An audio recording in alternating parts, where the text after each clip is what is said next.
Hey everyone, we are live. We are live. Hello, welcome to CeCes Two Cents Worth.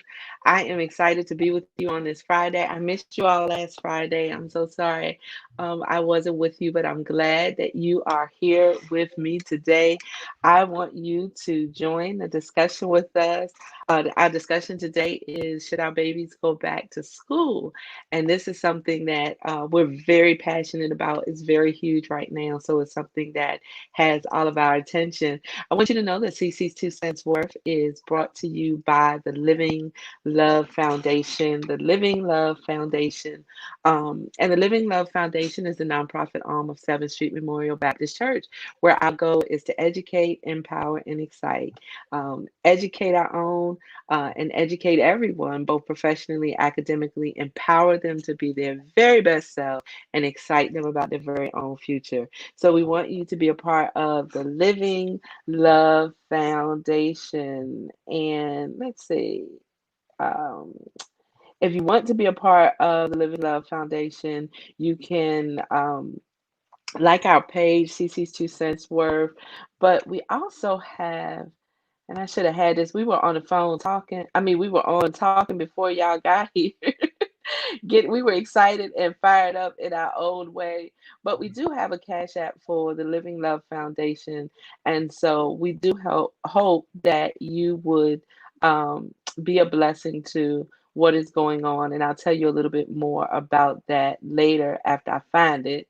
Uh, yeah, because we do have a cash app.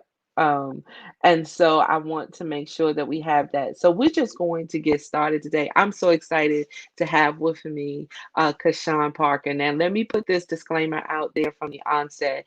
He is not speaking on behalf of any school district. He's not speaking on behalf of any church because we don't want anyone saying that he's representing anyone. I asked him to be a part of this as a passionate teacher, someone that loves kids and work with kids. So let's say this at the onset. If he is not representing any school district, he is representing his love and his passion for himself. As an educator, both professionally and in his personal time. And so I met him. I know that he is a special ed teacher. I know he is, everybody who doesn't love the band director. He is the he is the band director and also the youth minister. And tell us a little bit about what you do. Well, I'm the assistant band director at Sussex Central. I just finished my third year teaching at Prince George High School. I'm in my last class from working on my educational leadership and administration post certificate master's program. So after that, the Yes. goal is to become a principal in a few years. Yes. Okay. All right. And so you love the kids. I do. Sean No love the matter, cheer. I love the kids. No matter how mad they make me, I love them. So we have this big conversation and discussion right now about should our babies go back to school in this COVID-19 climate. Now, let me say this from the onset because you might disagree, but I say heck no. My issue is that if we did not have enough money to make sure that all of our schools had paper for the copier machine, that had enough money to make sure that kids who didn't have money were able to eat lunch, that they had that teachers had all of the supplies that they need. Hmm. How can we trust that when we send our children back into a classroom that they're going to be COVID safe? And I'm talking about in the city where we had mold and Hmm. mildew and Hmm. roaches and just everyday things that our kids had to deal with. And now you want to put them back in school in August? I say heck no. So let's start there. What are your thoughts? I absolutely believe that we should not go back to school.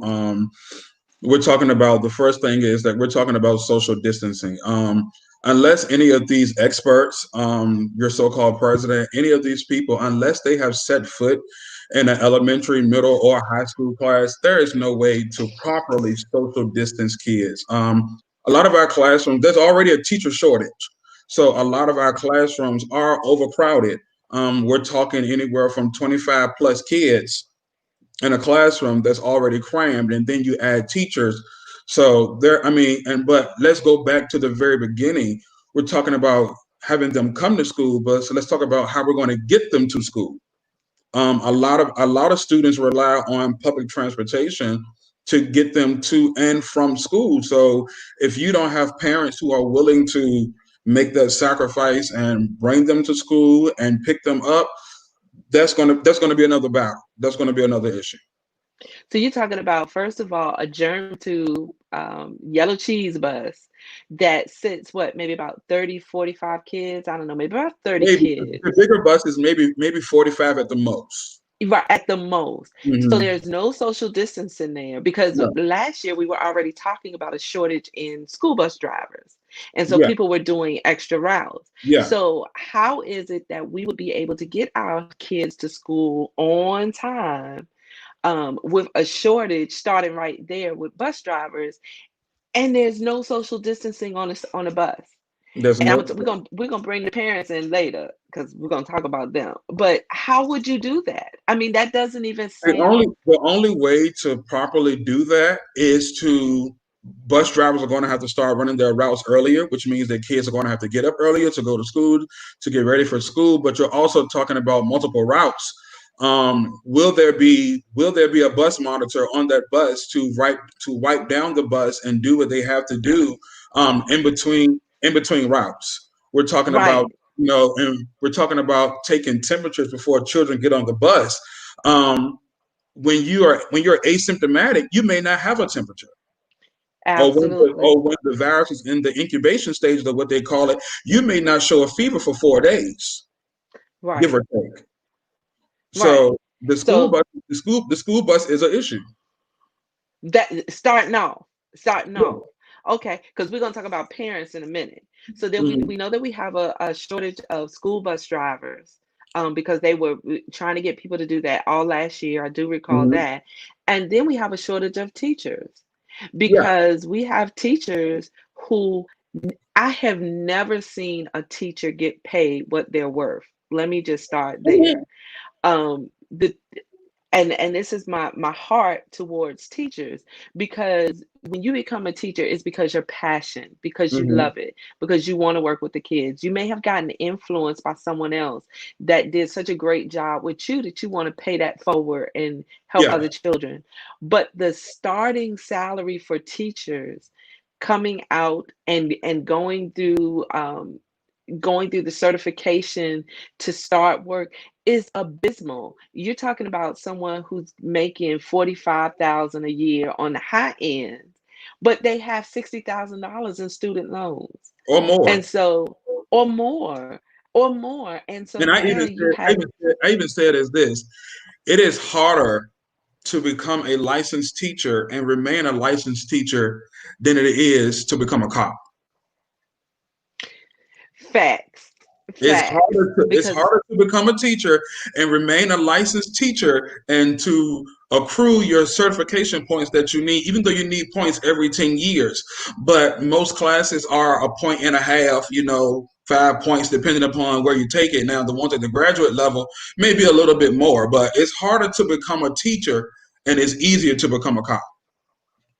and so you have all of these things in place, and Hmm. you're coming out and you're in a high risk school. In a high risk school, you can get some of your loan forgiven, Hmm. but we'll talk about that another day. But this is what you're making, and you're supposed to survive. And so on last year, we saw a lot of instances where teachers were full time at school during the day and part time at night, working Hmm. in grocery stores or working in um, restaurants. They were As, waiting as, tables or driving as Uber and Lyft. bartenders, Uber, Lyft, Yeah. all of that. So these are the teachers that we have. And so you're making 45,000 a year teaching someone's kids. And I'm gonna tell you, teaching is a gift because CeCe ain't got it. CeCe can. It has to be an acquired gift. I can't cuss on here, but I'm just saying, CC. It has to be. It has to be an acquired gift, and it has to be. You have to Yes. have, especially with today's generation. I remember growing up at church, and one of the subs attends my church, and she used to always put me to the side. She was like, I can't believe you're a teacher. And from her subbing now, from me teaching now, I said we were bad, but we weren't that bad, to do what Mhm. these kids are doing now. But it takes you have to have a heart. If you don't have a heart for this generation of kids now, because this generation is very vocal. They're very Mhm. vocal. They see a lot, and believe it or not, they know a lot. So they know, as a teacher, they know when you care for them. They know when you Mhm. love them. I've had students, that cling to me, and I don't even know them, but they cling to me. So, me being me, I cling back to them because I never know what they may need. See, that's a gift. You look at you. Look at you all gifted. Look at you. Because I can't. And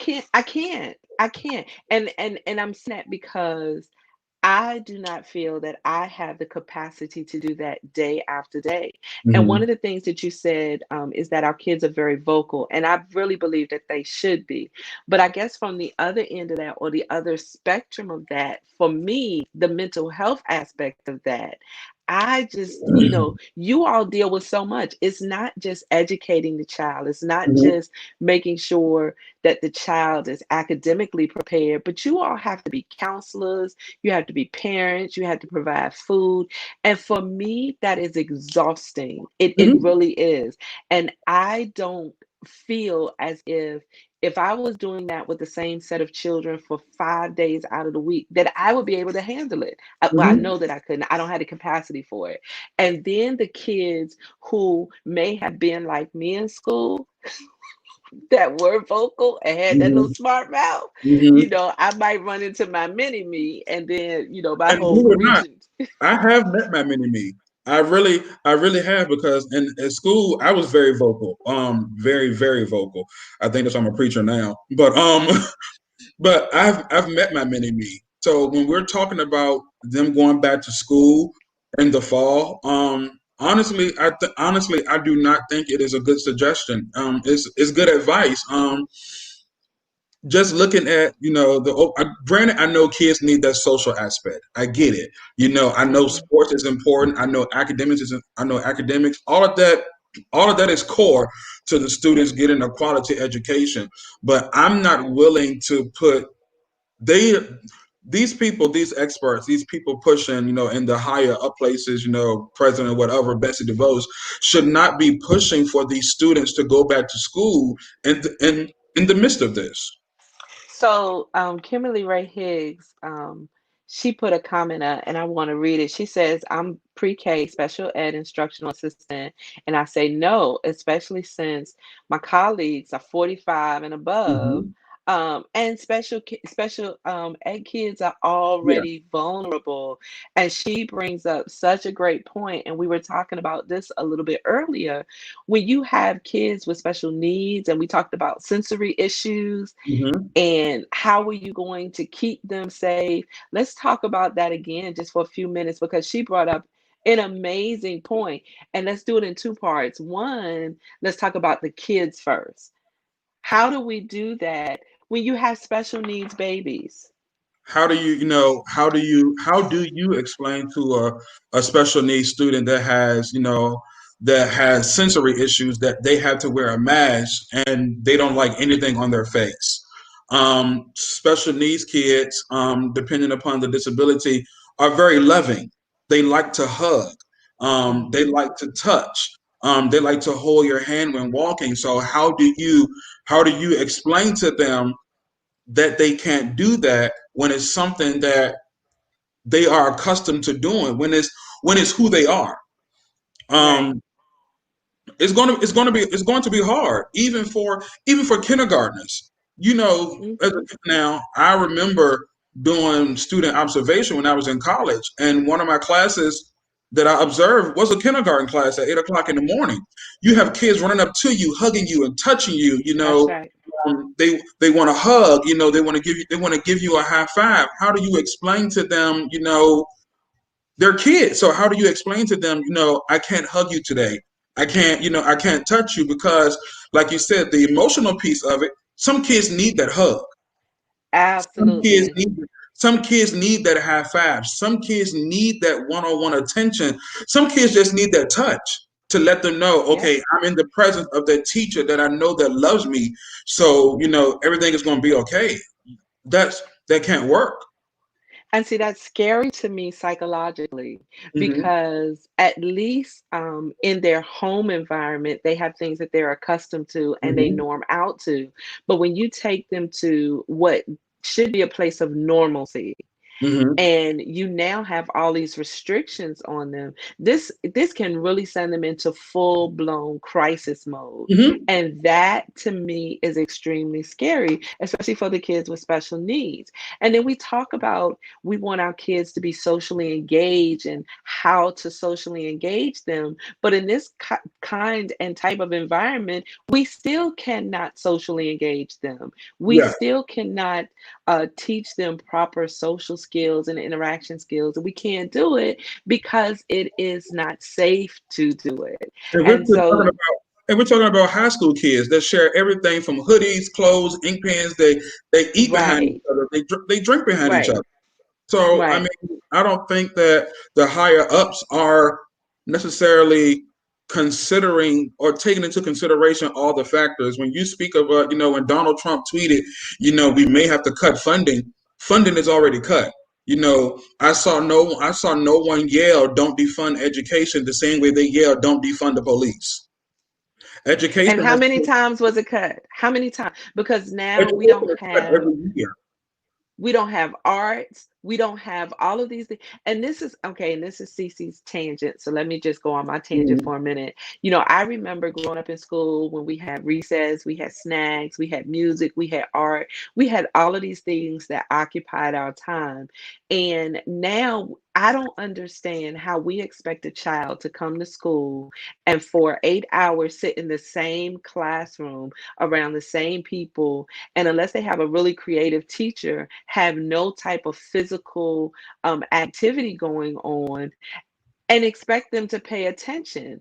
And I just see it on the side of the spectrum where we're saying that our kids are being diagnosed more and more with ADHD. But I parallel that at home, they multitask. They're watching TV, they're Mhm. doing homework, they're talking to Mhm. friends. And then we expect them to come to school and just concentrate. And my issue is that we as adults don't even do that. Yeah. I'm sitting in a meeting sometimes and I'm multitasking, I'm talking, blah, blah, blah. I'm sending messages somewhere else. I don't get how we do that. And I remember growing up at recess, at least we could burn off some of that energy. Yeah. We had some physical activity, and we don't even have that for our kids now. Our kids don't have that. And that's why So, they take the time to ask, can they go to the restroom, knowing that it should take about 5 minutes and they come back to class 15 minutes later. It's because they right. have to, as high school students, I was one of them. When I got bored in class, I got up and I walked around. But let's think about COVID and sending them back to school. Are there going to be hall monitors, to monitor the kids where they have to go? They're talking about keeping kids in classes the same day. There are a lot of CDC suggestions as far as what teachers could do. There have been a lot of pictures floating around of kids sitting behind, the little Bubbles. plexiglass, the little bubbles or whatever. Hmm. Granted, that's good, but what about the child that's claustrophobic? Um, Absolutely. Because I would go crazy in one of those things. It and is then no if way you on put this those earth. things, if you put those things in the classroom, who is responsible for cleaning them? Are you going to hire? Right. Are these districts, wherever they may be, are they going to hire more janitors to handle, the manpower and the workload to increase the cleaning? And then they say, well, they can't be in communal areas. Well, the classroom is technically a communal area. Um, what about lunch? Students have to go to the back. They have to go to the restroom. We're talking about elementary kids that they elementary rules still are in place. When I was in elementary school, you walk in a single file line. So Yep. there. So I honestly believe the best option is, and the best bet is to keep them at home and let them learn from home. Distance learning is just as effective as being in the classroom. But Hold on. Let's not go there yet. Let's not go there okay, yet. Because you don't get, you don't, I'm going there. I'm going in a keep slow working. hurry. Hold Okay. on a minute. Hold on. Let's not go there. Now, the other part of that is the teachers. I need to move my passion back to the teachers for a second because we're asking immunocompromised, in some instances, teachers to come back and do what they love. And I just remember seeing all of these videos and things of teachers who may have had MS or cancer, and their Hmm. kids did something huge for them, or whatever is going on. We don't even know what people deal with because it's not always our business unless they share it. But how do you put an immunocompromised teacher back in that position? They don't make enough to die. No, we don't. We don't. And we're even talking about those teachers that may be, again, like myself. I've never had the flu, never had pneumonia, so no, and it's not known for me to get sick. Knock on wood. But I have an immunocompromised father, and even though we don't technically live together, but I still go visit him. So who's to say that that time when I go visit him that I'm not taking something to him? And even when he's had a few Right. doctor's appointments within the last few weeks, it's been scary because even though I'm not frolicking out and about, I go out and I get what I have to get and I come back in. But there's still always that one. Is always that 1% chance or that bad conditional what if, and What if? it's the same thing. It's the same thing with the teachers. It's the same thing with teachers and students. It can take one teacher to Yep. expose up to 30 kids, and it can take one student to expose, and one teacher can expose 30 kids and everybody in that building. One student Yep. can expose 30 kids and everybody in that building, and then we're back to square one. So let's talk about because we talked about this situation where this mother sent her immunocompromised Mm-hmm. child, 17. She had beat cancer at 2, and Mm-hmm. she sent her to an event where um, where the child was exposed to COVID, and she contracted it and she eventually died. And I said that I believe that the mother should be charged with murder Yeah. because she willingly knew that her child was Mm-hmm. immunocompromised and put her in a situation where she contracted it and eventually died. And my heart was broken Mm-hmm. that she had exposed her child to potential, that she knew that it was potential death.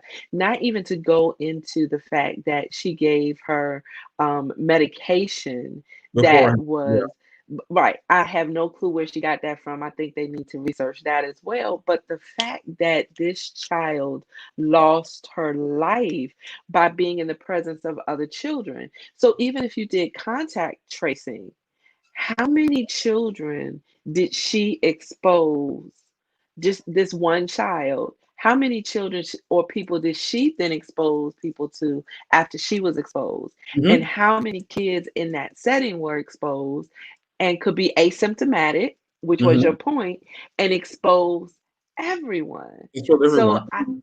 I'm floored by that. And then we see camps that have opened up and Mm-hmm. camps that have closed down because they've made people well, I don't even know what a good word for it is, but they put them in a position where they were exposed. And so Right. now they're shutting everything down.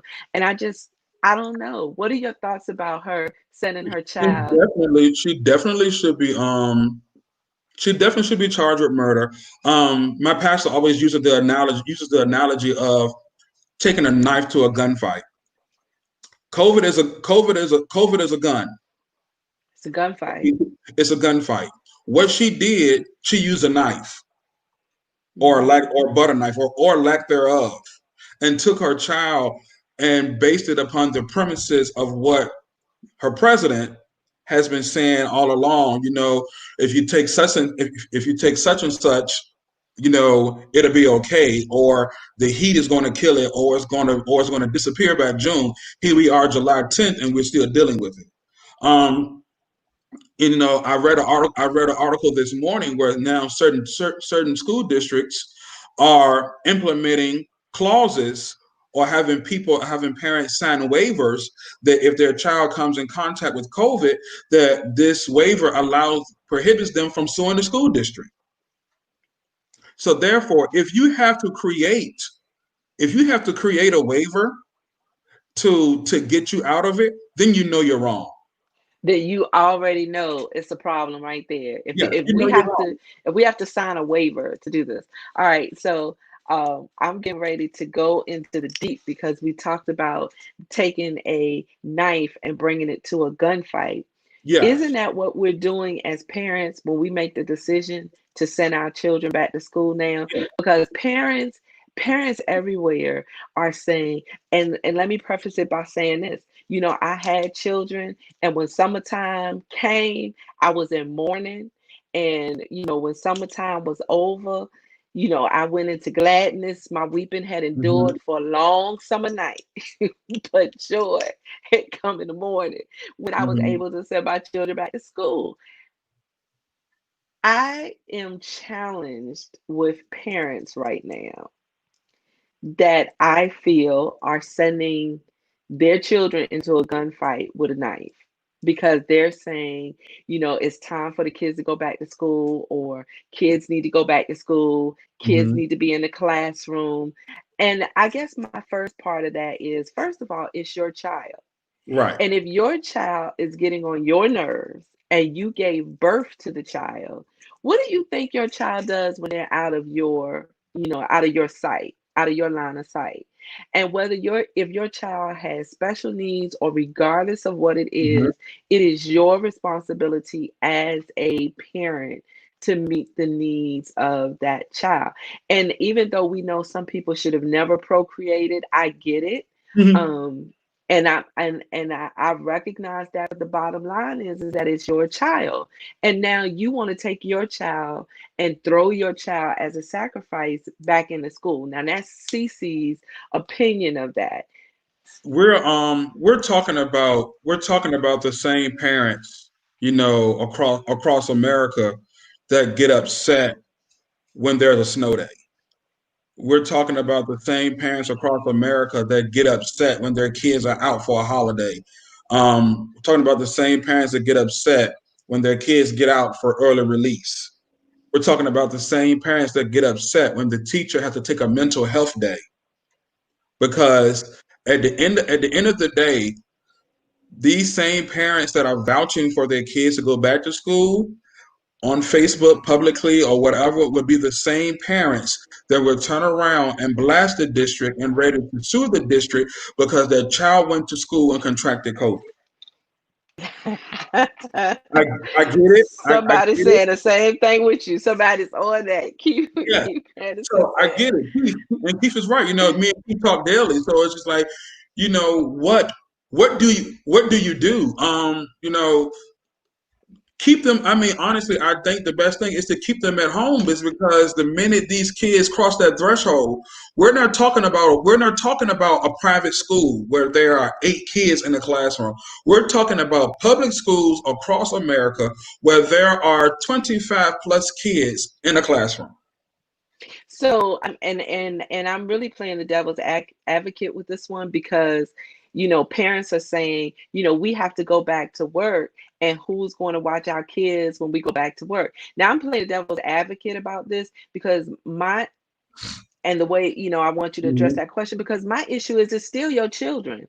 And so, if you have to find a way to accommodate their needs, why are you putting that responsibility on someone else? Yes, it's inconvenient. Yeah. Yes, you have to think about the safety of your child in the event you have to actually go back into a building. But what is the risk of sending your child back in a building? How do you balance that as a parent?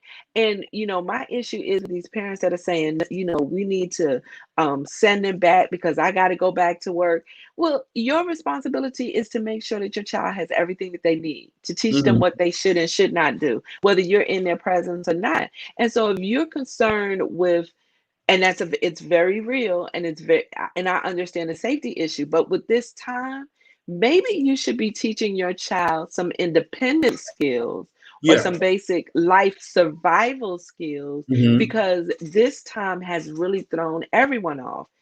No one was prepared for this. I think it's you mentioned about preparing the child well, first of all, sending the kids back to school. School is out in June.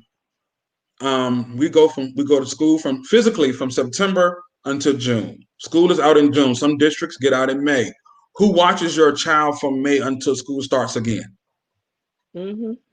That's the number one question. Second of all, they see us as teachers as babysitters. That's not our job. Our job is to educate your child and to teach your child to help them to be successful in life. That's our job. Now, through distance learning, that can still take place. Will it be the same concept? Of course not. Will it probably be the same rigor of curriculum? Of course not. But they're going to get something in the comfort and privacy of their own home than to just throw them back to the wolves, throw the teachers back to the wolves. Because from what I'm seeing from parents, basically, again, I know the world has to get back to normal whenever that may be. I know outside has to get back to normal whenever that may be. But why do you want to inconvenience us? We can't solve every problem in the world, because if we could, we would have done so by now. And I think, and let me see that, because this came up again. I love to hear an opinion of someone outside of the walls, um, to say what should be done inside of the walls. Now, here's just my personal take on this, Kimberly. I agree with you 110% because I'm not in those walls. But here's my personal take on it. My personal take on it is that when my kids were in school and they used to have parent teacher conference, or they would have PTA, or they would have, and I remember PTA would do like spaghetti night and things of that Hmm. nature, trying to get parents to participate. It would be out of an entire school of children. There may be 10 or 12 of us parents Hmm. there.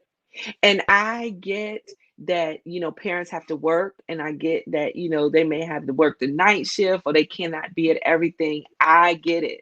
But if the children were not a priority when they were in school, Hmm. why is school the priority now? Yeah. If you could not get to everything that you wanted to get to when they were in school, and I get it, as a parent that's disheartening because I couldn't be at everything either, Hmm. but why are we trying to do this now? I remember growing up, my mom and my dad both worked. My mom worked 12 hours. My dad would work so long hours as well. And during student teacher orientation, my mom always told the teacher, just because you do not see me does not mean I'm not involved in my child's education. If you call Hmm. me, I'm coming. So this is a time now where parents need to start attending school board meetings. Put the pressure. I don't Hmm. think parents realize how much power they hold. I don't think Hmm. parents realize the power and pressure that once they apply it, then these districts will start listening, because parents, as even though you may not have a license to teach, you're still a community stakeholder.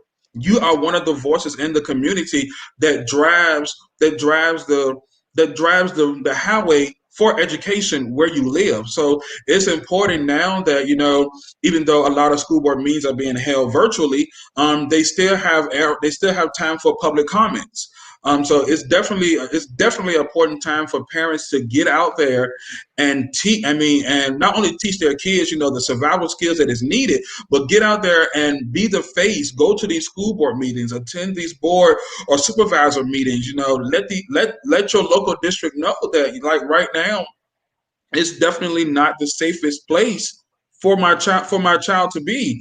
And I'm looking at a comment that Edward said. He said it's really heartbreaking how fast they thought this through. I Hmm. think this is one of Yep. in the state of Virginia, they have to develop a plan for back to school on whatever else that plan is going to include. And it has to be submitted, I believe, 17 days in advance to VDOE, and it has to be approved. But I don't see fall sports happening. I don't see anything in the fall happening, but maybe school. Now, I'm okay with maybe going to school 2 days out of the week. I'm okay. I'm okay with that. But I would rather, that's like my 25%, but I would rather the 75% of me, I would rather be behind the computer screen in the comfort of my own home, still providing support to the All right, so student. let's two things there. One, when we talk about the school district, I remember when my kids were in school, and they're adults now with kids of their own. But I remember it was such a big deal when my kids got laptops for the first time, because they wanted them to be able to experience the whole cyber experience and be Mhm. able to do the work and stuff. And from there, it became a normalcy for kids to come home with laptops. Then the issue became that they do not have internet. So one of the things that you said was very important. When we talk about the capabilities of the school board and the school Mhm. district, that they could consider allocating some of that money for freestanding like internet towers that the kids could And see, use. ultimately, I didn't mean to cut you off, but ultimately, just because that student does not have internet where they live at, that's not an educational decision. That's a county administrator decision. They need to Right, go to their but county you administrator. we talk about advocating and Hmm. using our voice. If we can use our voice from an advocate perspective, and we recognize that this is a need for our children who are in school, then let's start there. Let's start with that and then take it to whomever can address it. But Absolutely. if we're saying that this is an educational necessity for our kids, then we can find ways to do that. We can find ways to fund, whether it is the state doing it or the local school Hmm. district funding what those kids need, so that they can be educated and part of the virtual classroom experience. But here's another thing that I'm hearing. So a lot of parents do have internet, and a lot of our kids have smartphones. Hmm. A lot of parents made sure that their kids had that for safety reasons, gifts, whatever. But a lot of our kids have smartphones. And so we hear parents saying, um, the virtual classroom is not the same. But I see your children on TikTok. I see your children on Facebook. I see them on Instagram.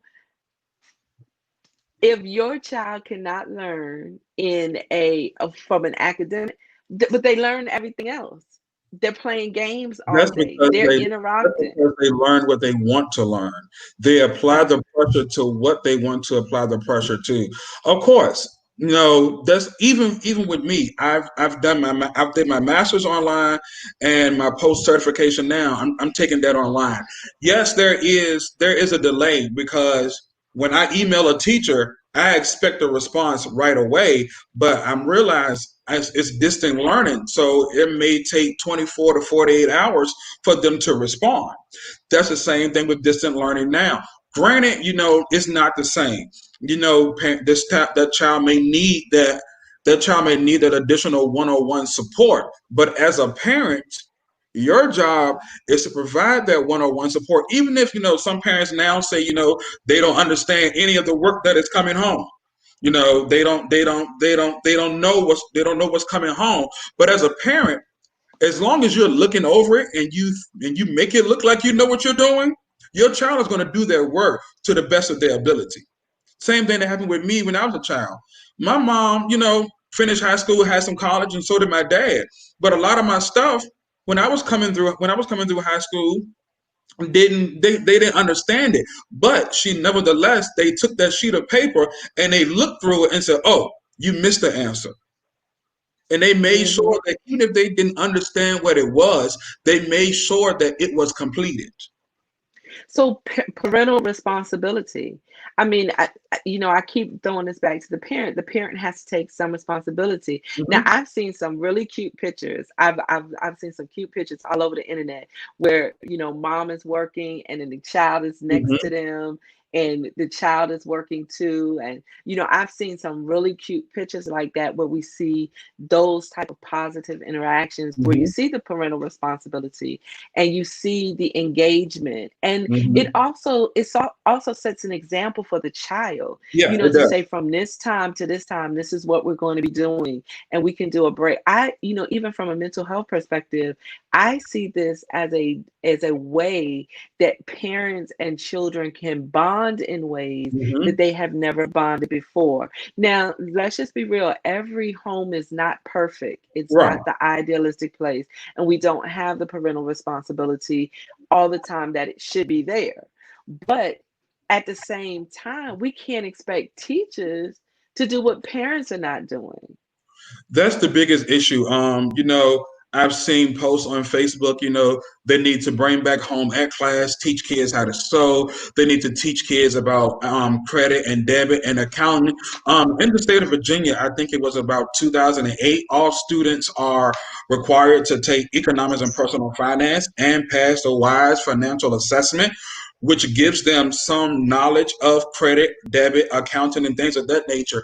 But the issue that we're running into now is that parents are waiting on us to teach their children what they should teach their children at home.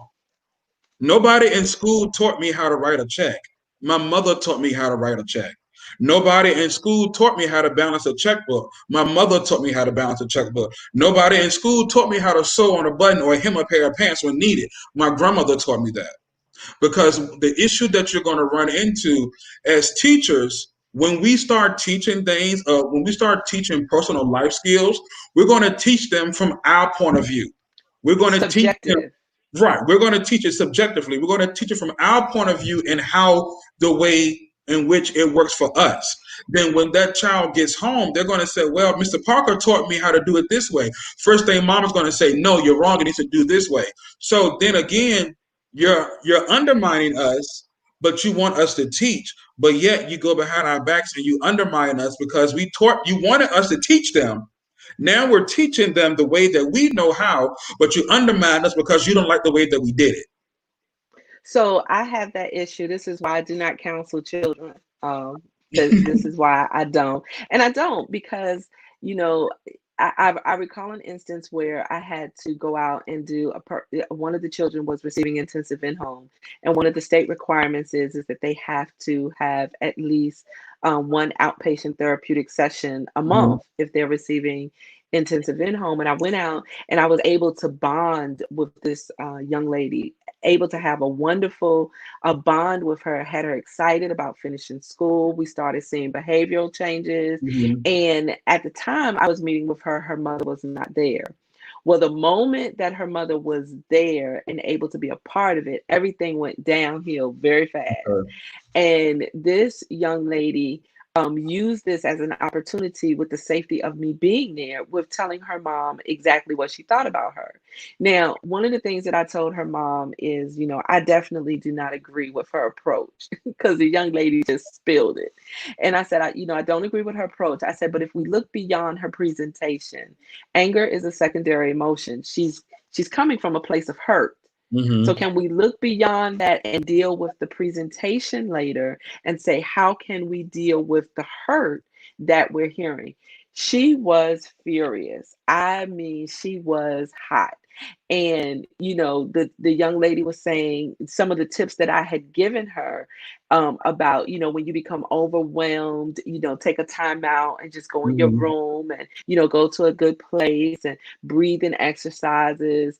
And the mother was furious with me to tell me what makes you think you could tell my child what to do. And I'm telling, and I was giving her hints on how not to have a negative interaction with her mother or even her Mhm. siblings, but namely her mom. And I never forget Her mom actually called to the agency before I got back and was Right. like, I never want Miss Jackson in my home again. And I said, I said to my boss, I said, I wish you had texted me that before I left her house and I could have told her what I really thought about her before I left, Right. because I really had some things that I wanted to tell her. But the mom was furious that I had, like you said, given her some real life skills to help her out, and it didn't come from her. So, I told my supervisor, I said, I'm damned if I do, and I'm damned if I don't. And If that's I what we give do. her the skills she As needs. and that's as educators, when we do right, parents are not satisfied. When we do wrong, parents still, they still wanna dig the hole a little deeper. And I think the biggest issue with parents, and even those that are not parents will have a negative view of us as educators, they see the time as from June until August when we report back to work as our vacation window. That's not true. They said at the time that they're not teaching, from June until August, but they're still getting paid. You have many teachers across the board that are working on national board certification.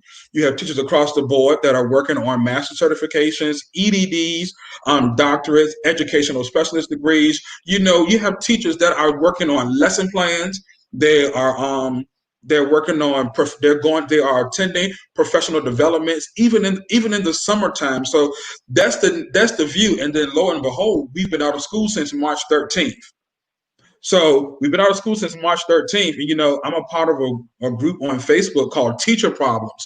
And just to read through some of the screenshots of parents, some parents are saying, but why are they still getting paid if they're not teaching? They need to cut their paycheck and give it to me. First of all, do you understand what a salary contract is? That's the first thing. We're salary. So we sign a contract by law, we're still going to get paid. Second of all, during that school closure, I have sat at my counter with two computers on two different Zooms, teaching, completing paperwork, and helping students. I have worked harder from home not to say that I don't work hard, because I do, but I have worked harder from home these last few months than if I was in the building. And then people don't know, as a special educator, we had to do extra steps to ensure that our students were still receiving some type of support services, even from being at home. So Mhm. we work, some teachers, they work from sun up to sundown from March up until the last day of school.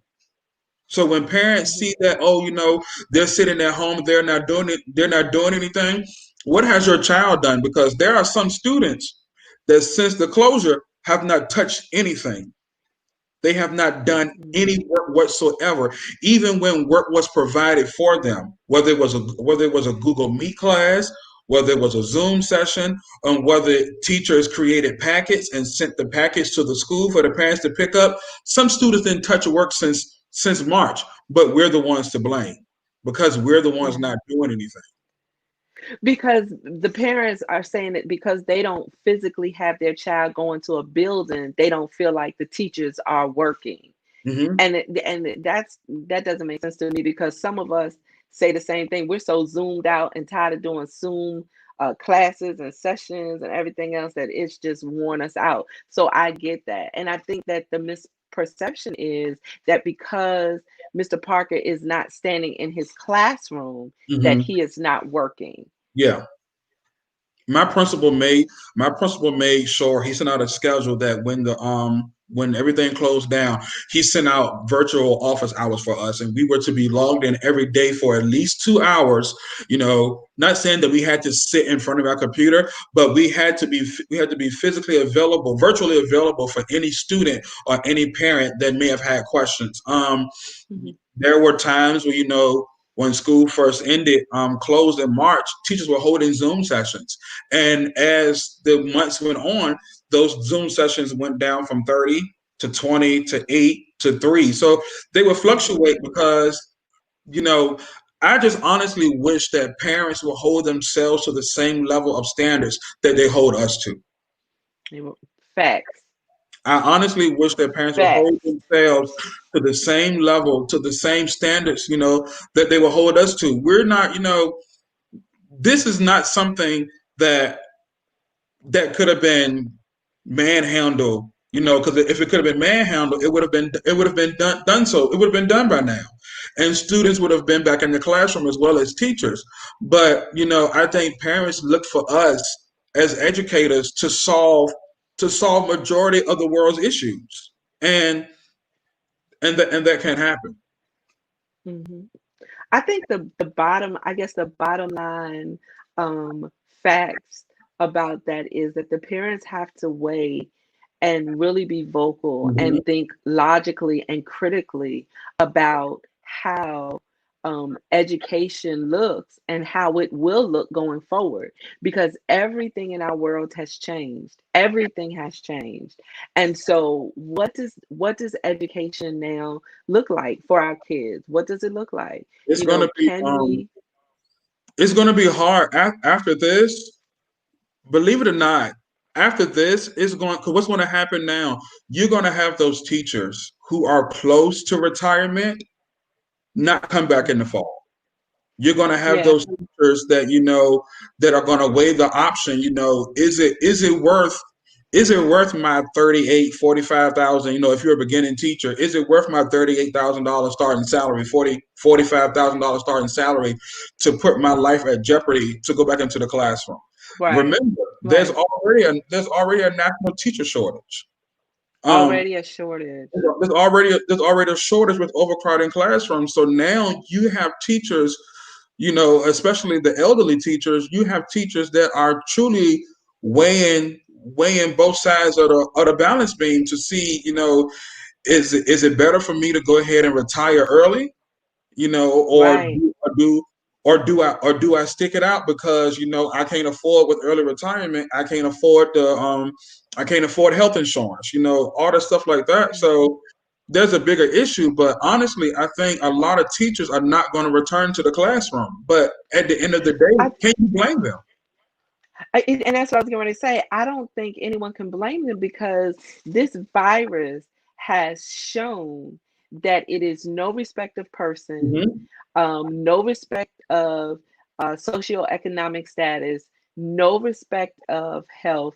It has touched just about everybody, and there Hmm. are so many unknown factors out Yeah. here. And one of the things that I shared was I really believe that back in November when I went to the doctor for Hmm. um, 3 times straight, 3 weeks straight, and finally was diagnosed with pneumonia and given an antibiotic, an inhaler, and some steroids, that I had it.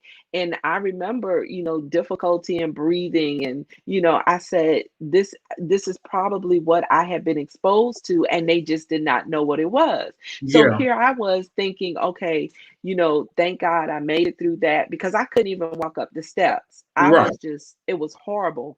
And here I am thinking, okay, like with most viruses, once you have been exposed, you create a viral load that now Right. helps you not to have to deal with it. But this thing has morphed so much, Yeah. and it is so dangerous that they're saying even people who have been diagnosed with it before, that have gotten full medical hospital treatment, are at risk of getting it again. And that to me is petrifying, because we have no clue how dangerous this virus is, and people are dying every day. And Every so day. to say that I want to send my child into the unknown is like just pushing them into the black abyss. But again, again, I've been in education since, even though a short time, since 2011. But we're talking about parents across America that when their child wakes up sick and they tell their mom and or dad that they're sick, they still send them to school, even Oh, when you they going to school today? well, You you're ain't going to sick. school, right? You're playing sick, or like look at in the fall. Look at how many schools had to close down and be deep cleaned just because of the flu, because the flu outbreak was so bad. So if you think the flu outbreak was bad, back in November, December. What do you think is going to happen when you open these doors of these schools back up and you put these kids in these classrooms and these teachers in these classrooms and one person gets sick? Then we're And back. We're back to square one. I was thinking about it because, some of the high school students and some of the students were taking pictures of their school. So they were taking pictures of molds or taking pictures of water damage or taking pictures of roaches or things like that Mhm. inside the school. And I think about kids who may have asthma. Mhm. Because we know that it was not safe for them to be around mold and mildew and all of that dander that was in there. But can you imagine sending a child with asthma into an environment like that? And I just, It's going to be I think crazy. that, yeah, I think that parents really just need to think about that and weigh that, and say, how can I still make sure that my child is educated, but educated in a safe way?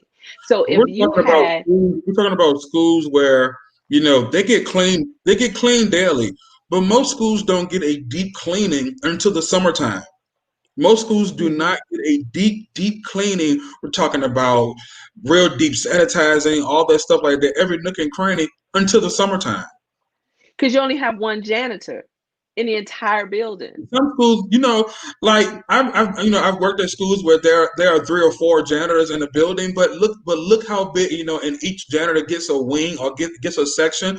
But look how big the school is compared to look at the ratio of janitors compared to the number of students and faculty and staff in the building. Hmm. Well, our time is almost up. If you had to say one thing to the parents, what would you say to them? Parents, be involved. Just because your child may, middle school and high school, and they seem independent. The data shows that the more you are involved in your child's education, the better off they will be. Just be involved in your child's education. Check over their work. Ask them about their education. Did you complete your work today? If so, can I see it? Even though you may not understand and know what you're looking at, but the mere presence of being involved in their educational journey will say a lot and mean a lot to them. Get involved in your local, like we said earlier, your local PTAs. Go to your local school board meetings, your local board of supervisors meeting. Be a voice for education because at the rate that we're going now, there's going to be a greater shortage, and they need parents to step up and be a voice for them. So ultimately, be involved. That's it in a nutshell. Just be involved. Be involved. And in these COVID times, we cannot afford not to be involved.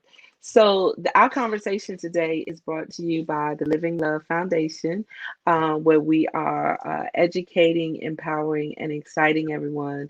And so, we thank you for being a part of it. If you want to be a part of the Living Love Foundation, you can hit us up via Cash App, or you can email me or send a message, and we'll give you more information about that. I think my takeaway from this, even as that is strolling, is what you said, which is so important. We have to be a voice for our kids, and we Hmm. have to be creative about how we're going to keep them safe.